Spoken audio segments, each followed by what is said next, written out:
All right, okay, welcome back to the channel. I'm Saying, Colin. I'm Alex. You hate saying that, I right? do really hate saying it.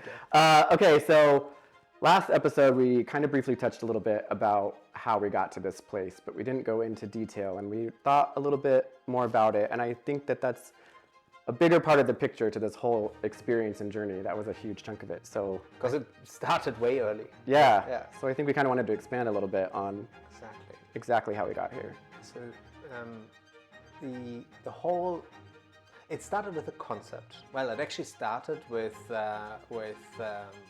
both of us being a little bit like independently going through like a burnout scenario at work. So both of us are working really interesting jobs, at really high-powered, is that the right word to say? Like, or fast-paced companies or whatever? Yeah. Anyway, doesn't really matter. But basically... Mine was not high-powered, but it was at a good company. It was a good So I basically, personally, I had to take some time out. So I took about 6 weeks out, and I looked around where I can go. I was in the US at the time, and in the US, we did not know each other at the time. We didn't know, exactly. So in the US, when you looked at places you could go, they were nice, where they're more like fancy hotels where they give you a light massage somewhere and you can relax, but the price was absolutely ridiculous. And so I looked a little bit further, and I found some places in Europe. And in Europe, then this whole concept of going to a retreat is not meant to be like a retreat where you get like a little bit of like a massage with nice music in the background, but where you're actually trying to completely reset your mind and your body.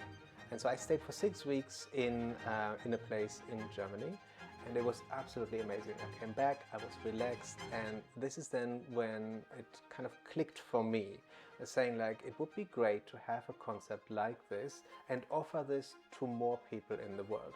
People in Western Europe especially, they may know about this, but it's not necessarily in, what do they call it, the zeitgeist, or basically in the mind for most people, right? Especially people our age or even the generation after. And so I didn't do what I do best. I basically sat down with a spreadsheet and you love your spreadsheets?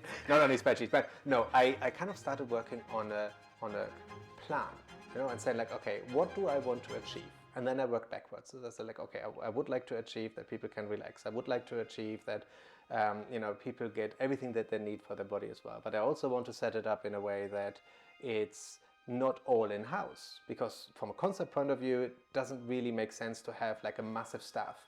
If you have, let's go with a massage therapist, but you don't need it for like a whole month, you would pay somebody and you don't need it. And so this is then when the concept kind of like was adjusted and was said like, look, everything we do needs to be around a place that people can come together, and it's extremely flexible in the setup. That means that if you want something, if you need something for whatever you need to relax, to reset yourself, we will be able to help you. And if you would like to have there's therapy with horses, we will be sourcing that in the area. So it makes it easy for you to say, look, I want to come to a place somewhere, and this is my wish list. So that's one thing. Well, let's say intimacy and flexibility. So like, not like with a huge group of people, you're in an more intimate setting was part of it. Yeah, so when I looked at places, when I stayed in a place that only 60 people at a time could stay there. It sounds like a lot, but it really is, the place was massive, so it really helped because you didn't come across too many people. Other places that I had seen, they had 1,000 people, staying at one time, and that's a little bit like a cruise ship, isn't it? Yeah.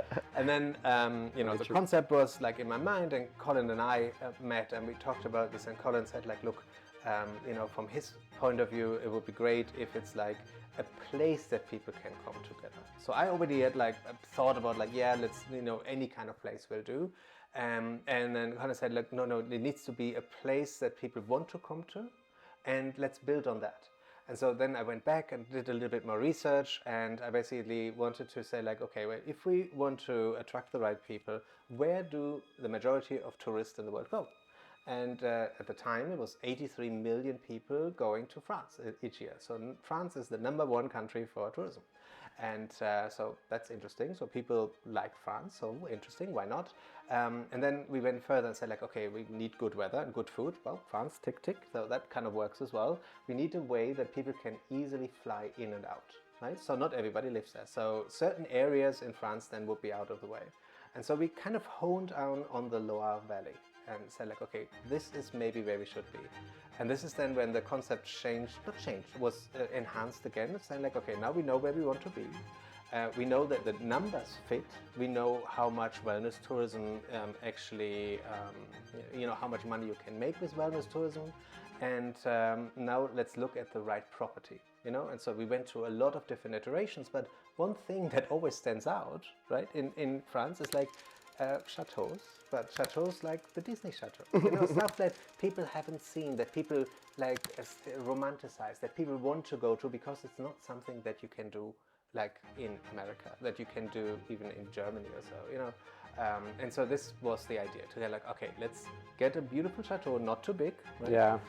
A place that you can easily travel to, but it's also secluded, that you don't feel that you're crouched in by a city somewhere, and of course has the amenities that we need. If we're completely out in the countryside, it would be a nightmare to get somebody in to help, right? You need a caterer, and there's nobody around for 3 hours, wouldn't really work, right? Well, let's back up a little bit, because before you shared your story, so before I met Alex, the same thing happened with me. I got really burned out, but I didn't go to a retreat center. I just went to South America.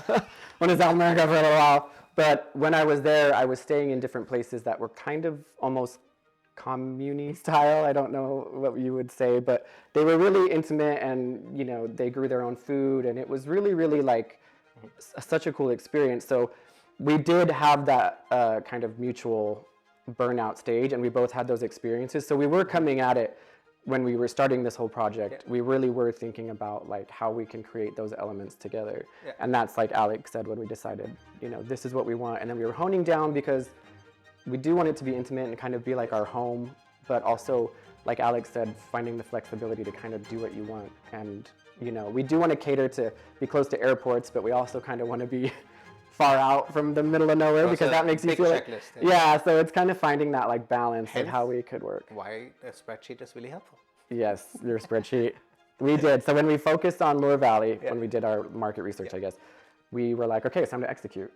So then we decided to go, but before we did have our little spreadsheet of our, what is it, like our non-negotiables, the things that, requirements, the things that we needed. Well, we had some requirements, right? We needed roughly the size of the building, roughly that it needed to be, not in a village even, it needed to be a little bit secluded, and of course the rough area. But that was it. And then we went to... And price, of course, price. And price, yes, exactly. Budget. Well, another good reason for France at the time, it's slightly different now, but at the time was that those big buildings were not really sought after. So some of those places stay on the market for like 3 years or so. Because they're really a lot of them are really dilapidated. And so to buy it, you have to dedicate that time to put in the work. And France has an interesting setup when it comes to mortgages, right? So it's every country is different, but it's you cannot just say like, oh, I'm buying this place like you do in America, and you earn like like X amount, and it's like 10 times X that you have to get a mortgage for. It doesn't work there, right? So there are actually not many people that then would go into a certain price bracket on that side. Yeah. So it's not like anybody there are different reasons why they stayed on the market so long. Now we were in Europe for New Year's anyway, in 2017. It was 2017, maybe, 18, right? 2017, 18, something like that. Around that time, and we had found on paper an ideal place. It was actually next to a town, maybe like 10-15 minutes drive to where they just had built a TGV station. TGV is the fast train in France, which meant that you could go into Paris within 50 minutes. So that was good, but it was completely surrounded. It was hectares and hectares of lands, but completely closed in. You couldn't see it. It had a private lake. It had when we checked it out, it was like really kind of helped us realize that this is what we wanted to do. It looked because we on paper, like a princess. Yeah, on chateau, paper it was right? like this is kind of an ambitious idea, but then when we saw that first place, it became very exciting, because it was like this is a place that people would absolutely, even if they weren't at a retreat, anybody would want to be in this setting. It had lakes and horses, and it was just incredibly explain how it was when we drove in. I don't quite remember. I remember the...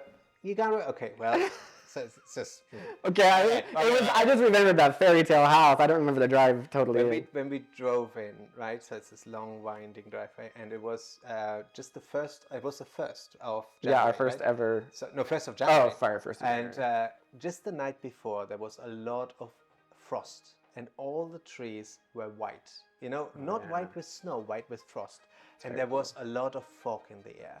So it was kind of like already. Maybe that's why we thought it was so magical. If we would have seen it during the day, maybe it would have been different. No. And despite all that, it was actually so nice. And of course, the owners were absolutely amazing as well, right? Who showed us around. Vivian, yeah.